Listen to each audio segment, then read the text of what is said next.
We like weird stuff like that, and there you go. The country's best food. From New York to LA. This is it. It's so unique. There's no in-between. The Mac Daddy of mac and cheese. We are an all macaroni and cheese eatery. Wow. Stuffed. What the hell is a dinosaur egg? It's unbelievable. Deep fried. It's actually deep fried French toast. Oh, it's so good. And torched to gooey perfection. I can't have too much of that. You don't have to drink it all yourself. Piled high. Pricey. It's actually a pretty good bang for your buck. And pickled. Oh, do we like pickles. So why not have it be the sandwich, even greater? This is Bite Size Coast to Coast. We're just gonna go for it. First up, New York City.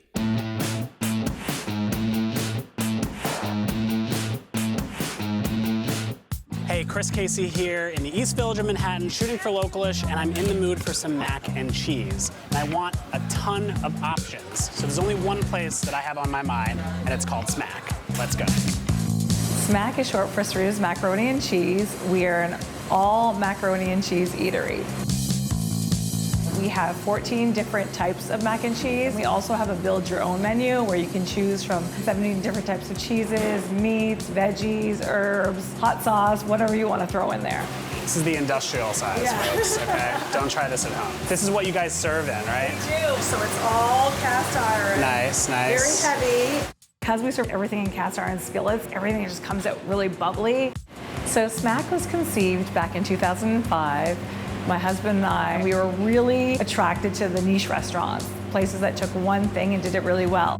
I said, wouldn't it be great if there was a place that just did mac and cheese? And lo and behold, there wasn't one. And literally 9 months later, we opened up Smack. When people ask me my favorite, that's kind of a hard one because it's like asking who your favorite kid is. This is the Philly cheesesteak mac and cheese. Let's try it. It's got that provolone kind of like authentic Philly cheesesteak flavor that you'd expect. I think for me, the best part is the kind of onion pepper mix. That's what gives it that real kind of like sandwich feeling. All right, this is the buffalo chicken mac and cheese. Buffalo chicken is obviously Frank's hot sauce and blue cheese. That's kind of the flavors we're going for. Wow, that one's really good. This one's the best one. The key ingredient is over here. And this is what's called our bechamel sauce, okay? It's very basic. It's flour, butter, salt, pepper, and whole milk. And that's the kind of like binding, thickening that gives it that like really gooey kind of incredible. If you skip on this, your mac and cheese will never turn out. One thing about Smack is we want to be able to be accessible to everyone. We've been able to offer all of our menu items gluten-free. We offer reduced lactose for those who are dairy intolerant. We really try to just make sure that anyone who wants to eat mac and cheese is able to walk through the door at Smack and eat something and enjoy it. Sarita, thank you so much for bringing us around. We really appreciate it. Because if you're in the East Village, you've got to come check out Smack. The thing about this place is that it delivers on its promise, which is simple, amazing mac and cheese. That's it. If you want mac and cheese, come here. If you want something else, why are you coming here? You crazy? From New York to Philly and a dino egg. That looks like a dinosaur egg. Why are you eating a dinosaur egg? What the hell is a dinosaur egg? Come here to find out at Over Easy Breakfast Club. It's unbelievable. We're very serious about our eggs. It's green like a dinosaur, but it is not a dinosaur egg, I promise. The look on their face, they truly were asking if it was a dinosaur egg. So what came first, the chicken or the egg? I would have to say the egg.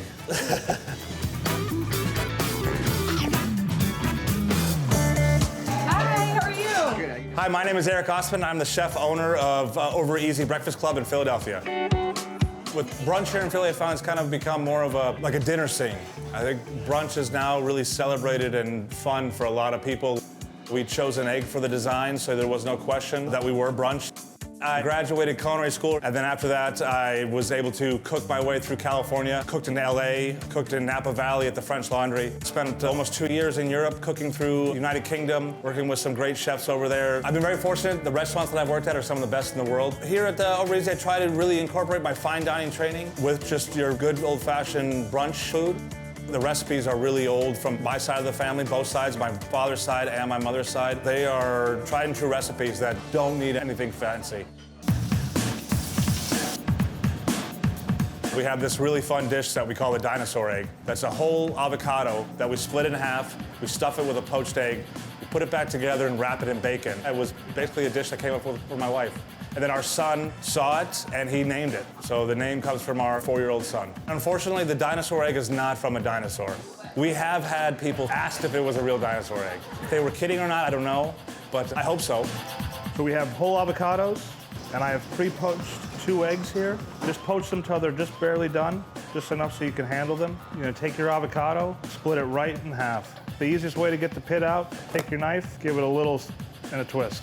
They come right out. You lay out 3 pieces of bacon.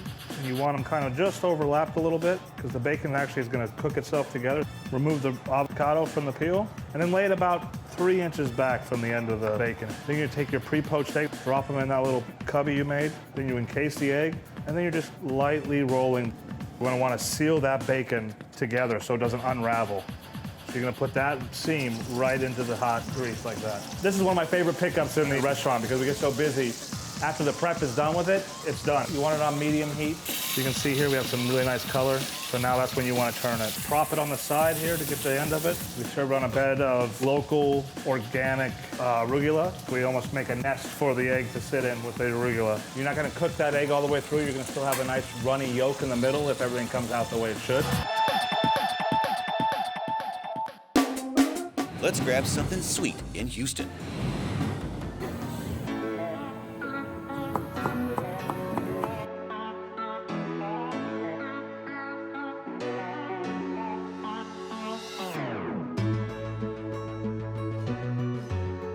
We're here at the Wonder Waffle store in the Baybrook Mall. It's the very first one in the whole United States. I know that waffles from Germany are the best, so we're pretty lucky to have one here in Houston now.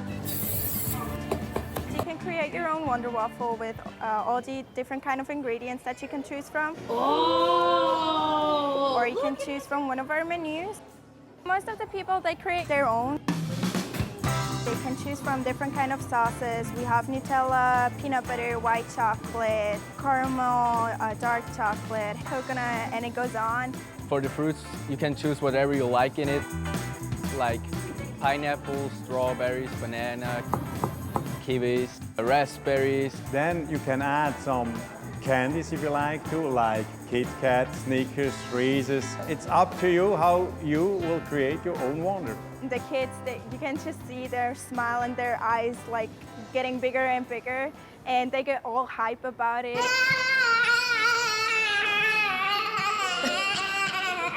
And it makes me happy.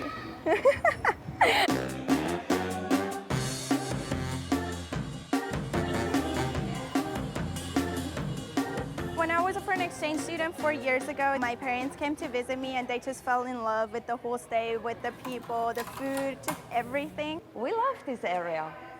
I can tell you, I don't know why. It's heaven.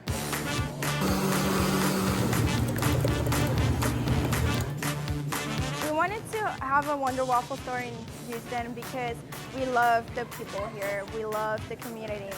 It's the first store in the United States, so it's special. Most of the time, the customers, they just say, wow, it looks so pretty in here. oh my God, that place is so cute. I love it. It's so unique. Whenever we bring them the waffle, when we write down the names on the plate. I was really surprised that they put her name, my daughter's name, on it. She was really excited for her waffle and was having a hard time waiting for it. Don't touch that window with that hand, okay? No, ma'am. No, ma'am. Hey. She was so cute. Oh my God, I gotta post her on our Instagram page. We have families coming in with little kids and they just enjoy our food and you can see their smile on their face. They will remember that for a lifetime, and it's just so good to see that for us also to be a part of that.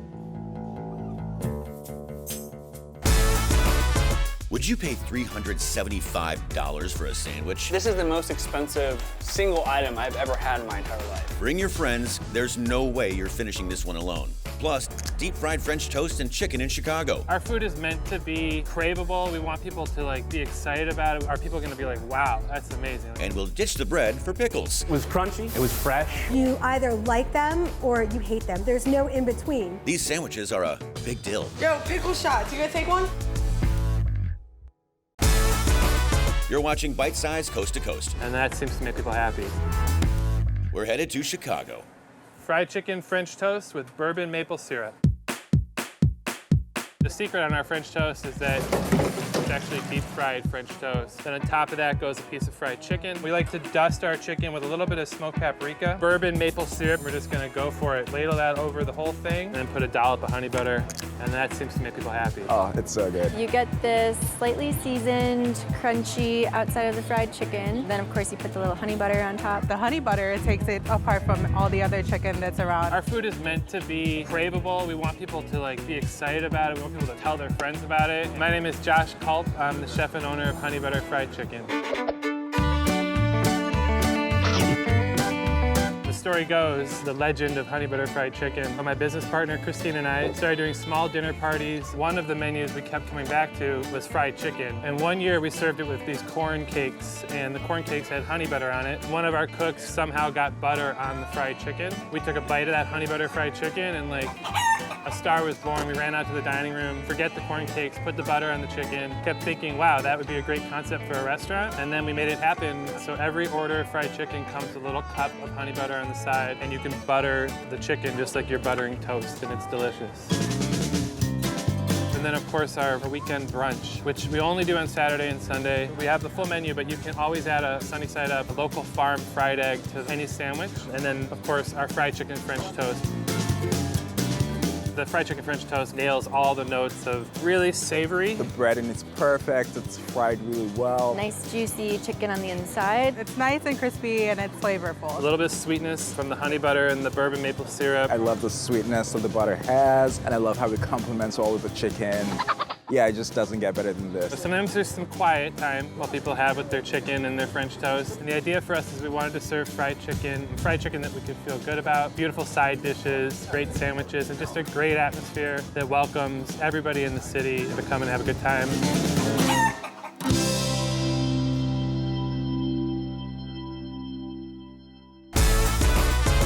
Two sandwiches are next. One costs a pretty penny, but boy, is it pretty. It's like opening the Ark. And later, we set the dessert game on fire with this campfire in a jar. Everybody loves torched marshmallows. Nice and torched. That's what we want. You're watching Bite Size Coast to Coast. Wow, this is amazing. Let's head back to NYC.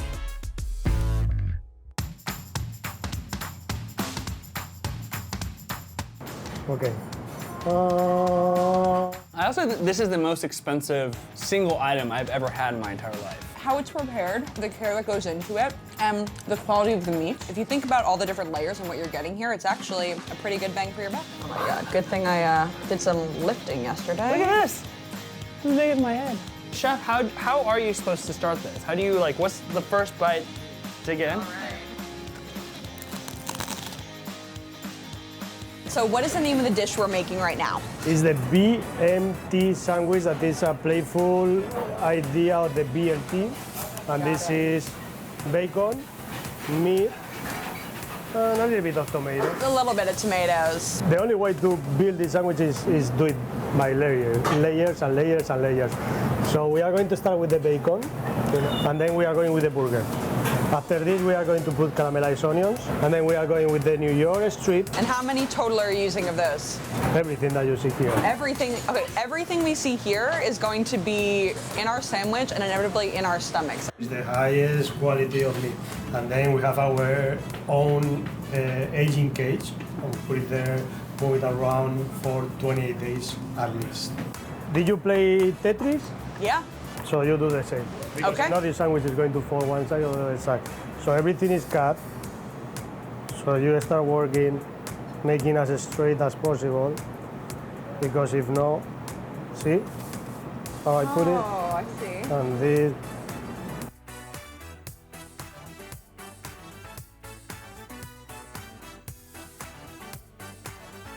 Okay. Oh, my beautiful little bacon. It's like opening the Ark. So look at all of the layers now. You can see the bacon, the burger, the onion, ribeye, the tomatoes, the New York strip, filet mignon, and the cheese. The cheese, of course.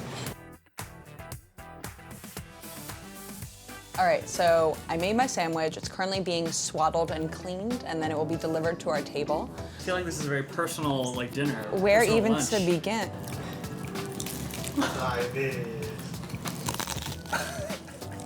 We knew this was gonna be a giant sandwich, and so for reference, we brought along your everyday, run-of-the-mill little sandwich. How heavy was the sandwich? This sandwich actually weighs about 8 pounds, which, correct me if I'm wrong, that was how big you were when you were born. Yeah, cue photos. Yeah, exactly. Adorable photo of him right here. All right, guys, this has been great. Thank you so much for coming with us to Benjamin's. We're just gonna kind of camp out here all night until we finish. See you guys. Bye. From New York to Philly, where they're ditching the bun for pickles.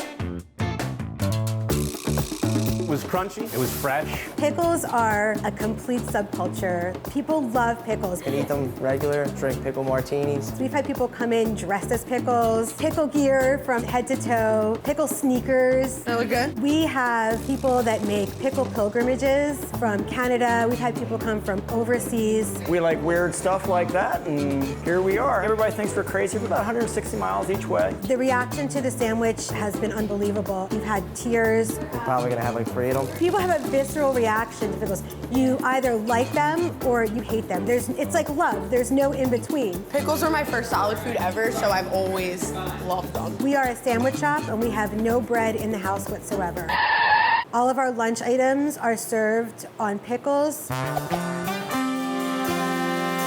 Elsie is the original proprietor at the store in Linwood, New Jersey. Elsie ran the store, pumped the gas, kept the books at a time when women weren't allowed to do so. So we thought it would be cool to name the store after her. 2 Italians, lettuce, tomato, onion. The pickle sandwich was born out of necessity. Our mom is a diabetic, and we wanted to have her eat something healthier than just a sandwich. So to get some of those vegetables, some of that good stuff run through her system, we started making sandwiches for her on our homemade pickles. That way she was able to enjoy a sandwich. I got salami, mayo, American cheese. I had gastric surgery a couple years ago, and I can't eat bread. And I miss eating a hoagie. My family is from Western Pennsylvania. There's a huge pickling culture there. My great-grandmother made pickles and sauerkraut, and so the recipe's been passed on and passed on. So how long has it been since you've had a hoagie? Probably about 3 years. When our customers come to Elsie's, they know that it's an oasis for those that suffer from food allergies, gluten intolerance, diabetes, and celiac. My mouth is actually watering. I'm excited. We do between 300 and 500 sandwiches a day. I was really about to ask for extra pickles. I'm like, wait. That's really good. We make it look easy, but constructing a pickle sandwich is not easy.